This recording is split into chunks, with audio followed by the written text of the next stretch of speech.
Bien, por lo tanto, si observamos, esas 6 opciones que nos da, nos hace entender que estamos anclados, por decirlo así, en el siglo XII, por no decir el siglo I. Decapitación, hoguera, envenenamiento. Queda en clave de humor, pero es real. O sea, cuando hay un tumor, no hay más. O le corto la cabeza, o la achicharro, o la enveneno. Vale.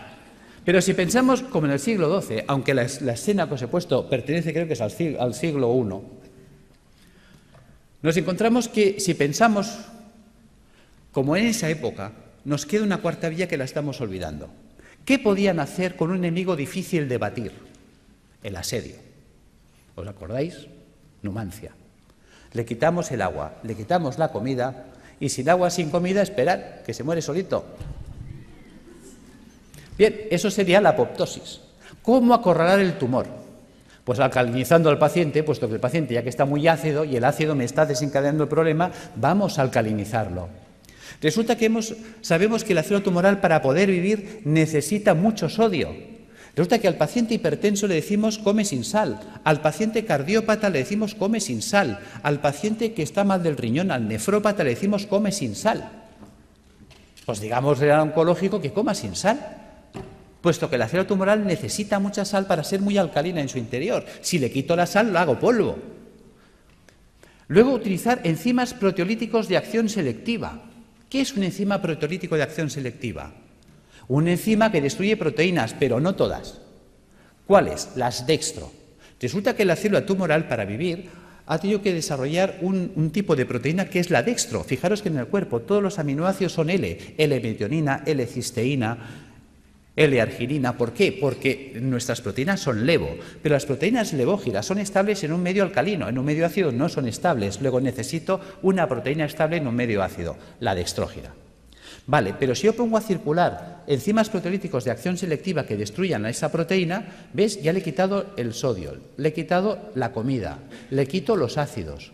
Y luego resulta que la célula tumoral, al volverse anaeróbica, se vuelve vulnerable al oxígeno. El oxígeno es tóxico para las células anaeróbicas, las mata. De hecho, yo he estado en Alemania aprendiendo técnicas de ozonoterapia porque el ozono es tóxico para la célula anaeróbica. Vale. También podemos utilizar peroxidasas, enzimas que ayuden a liberar mucho oxígeno en los tejidos. ¿Cómo conseguir esto?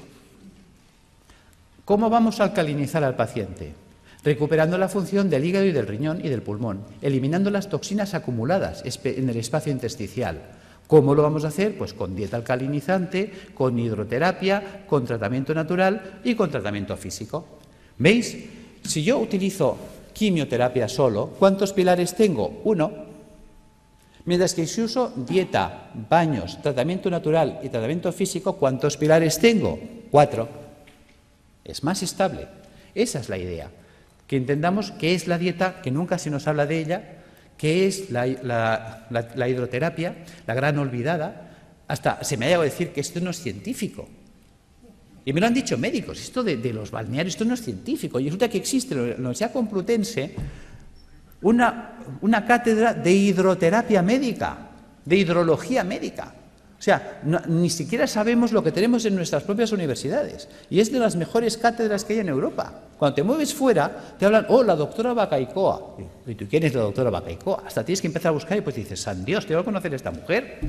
Cuando me cae el libro, y también, digamos, es un libro que he escrito, ahora no recuerdo el otro autor, que también es un profesor emérito, dices, por Dios, empiezas a tirar del libro y dices, ¿y por qué me han ocultado que existe esto a mí?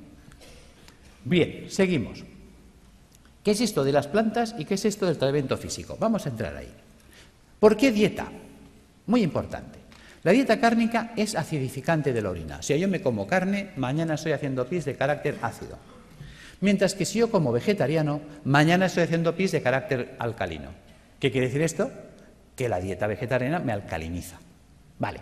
Por lo tanto, vamos a hacer dietas vegetarianas.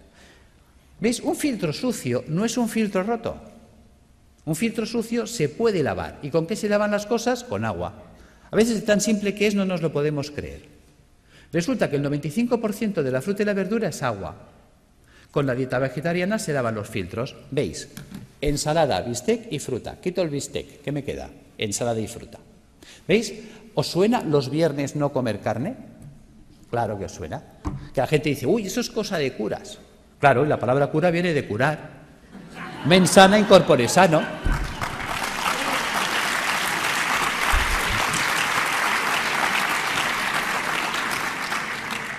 Claro, ¿qué ocurre? Que cuando las cosas gracias, pero bueno, es para romper un poco el ritmo porque estaréis cansados y dormidos. Claro, ¿qué ocurre? Claro, la gente lo relaciona con los curas, pero con la parte mística. Claro, la gente dice, ¿y esto de dónde lo han sacado los curas? Vas tirando del libro y los curas lo sacaron de un médico, Galeno. ¿Ves? Yo me acuerdo cuando empecé la carrera de medicina, fue la época que se rompieron los números clausus y entraron 3.000 personas a la universidad. Dijeron, ¡hala! Puertas abiertas, que entre todo el mundo y que sea un curso selectivo. Y estábamos 3.000 en primero de carrera. Y entonces había una asignatura opcional, optativa, que se llamaba Historia de la Medicina. ¿Sabéis cuántos se apuntaron a esa asignatura de los 3.000 que estábamos en primero? Nadie más.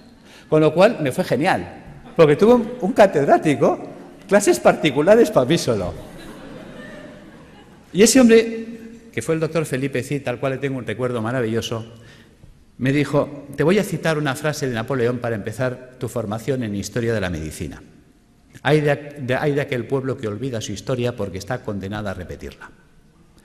Tenía razón. Y luego me citó otra frase de Oppenheimer. Decía, solo tiene futuro aquel que investiga en el pasado, porque investigando en el pasado se puede redescubrir el futuro. Tiene miga. No dijo descubrir, dijo redescubrir. ¿Veis? Nuestros abuelos nos decían, está todo inventado. Y era verdad. ¿Por qué me remito a Galeno? Galeno fue aquel médico que dijo, vale más prevenir que curar. ¿Cómo llega a esa conclusión Galeno? Porque Galeno fue el médico de los 3 nos. ¿Ves? En la época de Galeno te inscribías en la facultad, por decirlo así, el 15 de septiembre y el 30 de septiembre ya eras médico. Ya está. Y como la ignorancia es atrevida, ¡hala!, todos a ejercer. Claro, también hay que saber que en aquella época, con que supieras si el paciente hacía de vientre negro, qué malo. Si hacía rojo, mira, a lo mejor puede ser un hemorroide, ¿no? Si vomitaba verde, tranquilo. Como vomitara rojo, aburem, ¿no? Y si se vomitaba negro, dalo por muerto. Ya está, ya eres médico. O sea, porque claro, no había nada.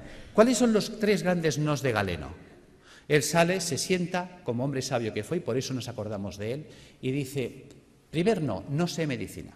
Con lo que me han enseñado no sé nada. Segundo no tengo medicamentos, no existían, los inventó él. Tercer no, si no sé medicina y no tengo medicamentos no puedo curar, obvio. Claro, ¿qué hace Galeno? A Galeno le enseñan la medicina hipocrática. Hipócrates había dicho otra cosa. Hipócrates dijo que tus alimentos sean tus medicamentos, que tus medicamentos sean tus alimentos. Y se queda tan pancho. ¿Por qué dice esto? Porque él observa cosas curiosas. En aquella época la gente vivía muy asilvestrada, todos vivíamos en el campo, muy silvestres, y encima vivíamos con vacas y ovejas y realmente el ser humano tiende a copiar y a hacer lo que hacen los demás animales. ¿Ves? Que además es curioso, tiene relación con la historia de la medicina y la historia del medicamento. ¿Veis? Fíjate que un vaquero, o sea, un señor que cuidaba vacas en Escocia, creo que fue, le contó a un veterinario que había observado, que le llamaba la atención desde pequeño, que cada vez que una vaca le salía un tumor o un bulto en la mama, en las ubres, pues que dejaba de comer pasto normal y se iba a buscar una planta que nunca la comía, que nadie la quería. O sea, tú se la ofrecías y te la escupía. Pero cuando tenía un tumor o un bulto en las ubres, iba como loca a buscarla. ¿Y qué iba a buscar esa vaca? Vinca, la vinca per vinca.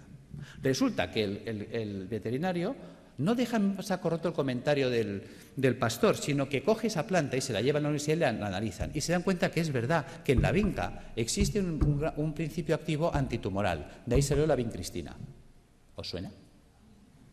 ¿Veis? La historia del medicamento viene de las plantas. Pues lo mismo hizo Galeno. Galeno se da cuenta de que Hipócrates hablaba de que los pacientes que se ponían amarillos, es decir, el hígado, empezaban a comer como locos alcachofas, se veían alcachofas. Entonces, muchos mejoraban si comían muchas alcachofas. ¿Cuál era el problema? Que había que comer 60 alcachofas al día. Se establece un concepto de dosis. Claro, a ver quién es el guapo que desayuna, come, merienda y cena 60 alcachofas al día y durante un año. O sea, cuando le recomendabas a un paciente que hiciera eso, O que si estaba mal del riñón se comiera 60 cebollas, pues cogían el cesto, se iban a ver a Hipócrates y decían, mira, tío, que lo dejo, que me da igual, que yo me muero. Segundo problema que había, pues si se acababa la temporada de alcachofas, ¿qué hacemos?